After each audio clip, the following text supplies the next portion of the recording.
दिन समाप्ति की ओर है और लगभग काउंटिंग में तस्वीरें साफ हो चुकी हैं। जहां भारतीय जनता पार्टी पश्चिम बंगाल में अपने सूखे को खत्म कर चुकी है, वहीं केरल में कांग्रेस का डंका बजा है। तमिलनाडु में टीवीके यानी तमिलागा वेट्री कज़गम, जो थलपति विजय की पार्टी है, 2024 में इस पार्टी को बनाया गया और इस पार्टी का पहला विधानसभा चुनाव। पहले विधानसभा चुनाव में ही एक बड़ी जीत, शानदार जीत का अंदाजा उनके परिवार की खुशी से लगाया जा सकता है। परिवार एक अलग ही अंदाज में जीत का जश्न मनाता हुआ दिखाई दिया। इसके साथ पुडुचेरी में AINRC यानी ऑल इंडिया NR कांग्रेस आगे है। वहीं असम की बात की जाए तो असम में बनती तो दिख रही है भारतीय जनता पार्टी की सरकार। मुख्यमंत्री चेहरे पर फिर हिमंता का नाम, लेकिन असम में कुछ सीटों पर क्षेत्रीय पार्टी यानी कि झारखंड मुक्ति मोर्चा ने भी कमाल किया है। असम में झारखंड मुक्ति मोर्चा का भी ये पहला चुनाव है और नतीजों में अच्छा खासा प्रभाव इस पार्टी ने छोड़ा है। जैसा एग्जिट पोल में कहा गया था कि झारखंड मुक्ति मोर्चा बीजेपी और कांग्रेस को सीटों पर नुकसान पहुंचा सकती है और ऐसा नतीजों में दिखाई दे रहा है। झारखंड सत्ताधारी पार्टी झारखंड मुक्ति मोर्चा असम पर अपनी मजबूत उपस्थिति दर्ज कराती दिखाई दे रही है। मुख्यमंत्री हेमंत सोरेन के नेतृत्व में एकला चलो रे की रणनीति पर उतरी झारखंड मुक्ति मोर्चा फिलहाल कई सीटों पर विरोधियों को कड़ी टक्कर देती नजर आ रही है। कैसे, देखिए ये रिपोर्ट। असम में झारखंड मुक्ति मोर्चा का प्रभाव। असम विधानसभा चुनाव 2026 के रुझानों में एक दिलचस्प तस्वीर भी सामने आई, जहां अधिकांश सीटों पर क्षेत्रीय और राष्ट्रीय दलों के बीच एक कड़ा मुकाबला देखने को मिला। आपको बता दें कि भैरगांव विधानसभा सीट पर झारखंड मुक्ति मोर्चा ने शुरुआती रुझानों में बढ़त बनाकर सबका ध्यान खींच लिया। 15 राउंड की गिनती के बीच चुनाव आयोग की रिपोर्ट के अनुसार दूसरे राउंड की गिनती तक झारखंड मुक्ति मोर्चा के उम्मीदवार प्रभात दास पनिका 7,700 वोटों के साथ 331 वोटों से आगे चल रहे थे। हालांकि 13 राउंड की गिनती आते आते वे तीसरे स्थान पर पहुंच गए, लेकिन अच्छी छाप इस सीट पर झारखंड मुक्ति मोर्चा के उम्मीदवार ने छोड़ी। 13 राउंड की गिनती के अनुसार 21,634 वोट उन्हें मिले हैं और वे 35,653 वोटों से तीसरे स्थान पर बने हुए हैं। अन्य उम्मीदवारों की क्या स्थिति? महेश्वर बारो 57,287 वोटों के साथ आगे चल रहे हैं। नरसन बोरो को 25,275 वोट मिले हैं और वो दूसरे स्थान पर हैं। यूनाइटेड पीपल्स पार्टी लिबरल के उम्मीदवार पीछे हैं। कांग्रेस की अंचुला गुरा देवी को 7,599 वोट मिले हैं, वो भी पीछे हैं। दीपक राजबोगंशी गणा सुरक्षा पार्टी के उम्मीदवार पीछे हैं। विनोय कुमार बसुमतारी पीछे हैं। सुब्रत शील कई वोटों से पीछे चल रहे हैं। स्वर्णलता चालिका को 789 वोट मिले हैं और वो पीछे हैं। मजबात पर भी झारखंड मुक्ति मोर्चा की जबरदस्त धमक। सिर्फ भैरगांव ही नहीं बल्कि दूसरी सीट मजबात सीट है, जिस पर 16 राउंड की गिनती पूरी हो चुकी है, यानी कि काउंटिंग खत्म हो चुकी है और झारखंड मुक्ति मोर्चा की प्रीति रेखा बारला ने सबको चौंका दिया है। वह 29,172 वोट पाकर दूसरे स्थान पर मजबूती से टिकी रही।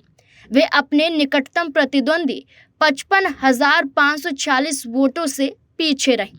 वहीं अति आत्मविश्वासी कांग्रेस इस सीट से उनके उम्मीदवार नारायण अधिकारी के साथ तीसरे स्थान पर रही, जिन्हें 23,558 वोट मिले। इन सीटों पर तीसरे स्थान पर जमी रही पार्टी। कई सीटों पर झारखंड मुक्ति मोर्चा एक कड़े मुकाबले के साथ नजर आई। कई सीटों पर तीसरे स्थान पर भी चल रही है। इसमें झाबुआ से भूपेन सिंह मुरारी 10,344 वोट लाकर तीसरे पायदान पर हैं। उसी तरह से खुमटाई से अमित नाग 15,024 वोटों के साथ तीसरे स्थान पर हैं। डिगबोई से भरत नायक 17,234 वोटों के साथ तीसरे स्थान पर। रंगापाड़ा से मैथ्यू टोपनो 9,508 वोट पाकर तीसरे स्थान पर हैं। चाय जनजाति और एसटी दर्जा का चला जादू। झारखंड मुक्ति मोर्चा की पूरी चुनावी बिसात असम के करीब 70 लाख चाय बागान श्रमिकों यानी चाय जनजातियों के इर्द गिर्द बिछी है। ये वो लोग हैं जिनका मूल नाता झारखंड के छोटा नागपुर पठार से है। प्रचार के दौरान हेमंत सोरेन ने इन श्रमिकों को अनुसूचित जनजाति यानी कि एसटी का दर्जा दिलाने के संवेदनशील मुद्दे को हवा दी थी।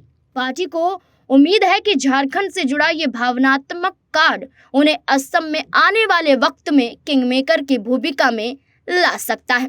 कामयाब एकला चलो का संकल्प। झारखंड के बाहर अपनी जड़ें जमाने की कोशिश में जुटी झारखंड मुक्ति मोर्चा ने इस बार असम में पूरी ताकत झोंक दी है। कांग्रेस के साथ गठबंधन की बातचीत सिरे नहीं चढ़ने के बाद मुख्यमंत्री हेमंत सोरेन ने एकला चलो रे की नीति अपनाई। हालांकि पार्टी ने शुरुआत में 21 सीटों पर दावेदारी पेश की थी, लेकिन नामांकन प्रक्रिया के दौरान तकनीकी दिक्कतों के कारण 5 उम्मीदवारों की उम्मीदवारी रद्द हो गई थी। 16 सीटों पर झारखंड मुक्ति मोर्चा के योद्धा मैदान में नजर आए थे। राष्ट्रीय विस्तार का लिटमस टेस्ट। राजनीतिक पंडितों के अनुसार ये चुनाव झारखंड मुक्ति मोर्चा के लिए केवल हार जीत का सवाल नहीं, बल्कि राष्ट्रीय पार्टी बनने की दिशा में एक लिटमस टेस्ट है। यानी तीर धनुष असम के बागानों में अपना प्रभाव छोड़ने में सफल रहा तो आने वाले समय में ये पूर्वोत्तर भारत में झारखंडी राजनीति के एक नए अध्याय की शुरुआत होगी। कुल सीटों का रुझान। सिर्फ झारखंड मुक्ति मोर्चा की बात ना करके पूरे राज्य में सभी दलों की चर्चा करें तो बीजेपी 3 सीटों पर जीत चुकी है। 78 सीटों पर बढ़त है और कुल 81 सीटें अभी बीजेपी के खाते में दिखाई दे रही हैं। कांग्रेस एक भी सीट नहीं जीत पाई, 21 पर बढ़त है, कुल सीटें 21 ही हैं। वहीं बोडोलैंड पीपल्स फ्रंट 1 सीट जीत चुकी है, 9 सीटों पर बढ़त है, कुल सीटें इनके खाते में 10 बताई जा रही हैं। असम गण परिषद 8 सीटों पर आगे है। असम जातीय परिषद 3 सीटों पर, सीपीआईएम 1 सीट पर, झारखंड मुक्ति मोर्चा 1 भी सीट पर नहीं। वहीं एआईयूडीएफ 1 सीट पर आगे है। कुल 122 सीटों के रुझान अब तक सामने आ चुके हैं। इस रिपोर्ट के आते आते और सीटों के रुझान सामने आ जाएंगे और आगे के राउंड की काउंटिंग भी पूरी हो चुकी होगी। लेकिन अब तक के आंकड़ों के अनुसार देखा जाए तो भारतीय जनता पार्टी सरकार तो बना रही है, लेकिन इस बीच में झारखंड मुक्ति मोर्चा जो क्षेत्रीय पार्टी है, इसका प्रभाव भी असम में अच्छा खासा देखा गया है। तभी तीसरे स्थान पर ये पार्टी बनी हुई है। असम में हेमंत का क्या हाल। जलुकबाड़ी सीट पर 18 राउंड की गिनती होनी है। फिलहाल 13वें राउंड की गिनती हो चुकी है। हेमंत बिस्व शर्मा ने प्रचंड बढ़त बनाई हुई है और वो सीट जीतने की ओर अग्रसर है। कांग्रेस की विदिशा नियोग उनसे करीब 63,029 वोटों से पीछे है। हेमंत बिस्व शर्मा साल 2021 में एनडीए की जीत के बाद सीएम बने थे। बीजेपी ने इस बार उन्हीं के चेहरे पर चुनाव लड़ा। दिखते आंकड़ों के साथ भाजपा में अभी से ढोल नगाड़ों का शोर गूंज उठा है और जलेबियां, पूड़ी, हलवा सब बनकर तैयार है। असम में बीजेपी एक तरह से बहुमत के साथ आगे दिखाई दे रही है। बीजेपी साल 2026 में भी सत्ता के अंदर असम के हैं। गौरतलब है कि झारखंड मुक्ति मोर्चा से कांग्रेस को गठबंधन करने पर बड़ा नुकसान हुआ है। अगर झारखंड मुक्ति मोर्चा कांग्रेस के साथ होती, भाजपा को नुकसान पहुंचाने में ये गठबंधन कामयाब होता।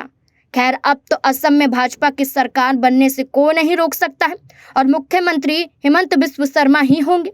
हालांकि ये भी नजरअंदाज नहीं किया जा सकता है कि असम में झारखंड मुक्ति मोर्चा का टेस्ट भी फेल नहीं हुआ है, बल्कि कारगर साबित हुआ है।